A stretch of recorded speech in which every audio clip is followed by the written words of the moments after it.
মুসা আলাইহিস সালাম নিজের কবরটা নিজে খুললেন। কবরটা খোঁচা হয়ে গেল। ফেরেশতারা ওই যে তিন বলতেছিলাম, সাতজন জিনিস, সাতজন লোক কবর খুঁড়তেছিলেন, একজনও মানুষ নয়, সাতজনই হলো ফেরেশতা।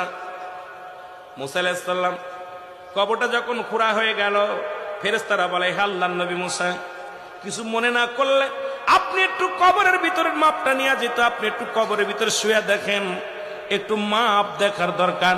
কারণ যে লোকটা মারা গেছে ওই লোকটা বডি ফিটনেস আপনার মতো, লম্বা চওড়া আপনার মতো, সুতরাং যে লোকটা মারা গেছে ওই লোকটার বডি আপনার মতো। আপনি দয়া করে যদি একটু কবরের ভিতরে শুইতেন, তাহলে মাপটা ঠিক করে নিয়ে যেত। জোরে জোরে চিল্লায় বলেন আল্লাহু আকবার। মুসা আলাইহিস সালাম নিজের কবরটা নিজে খুললেন। আমার ভাইয়েরা, এরপরে মুসা আলাইহিস সালাম কবরের ভিতরে যখন শুইলেন,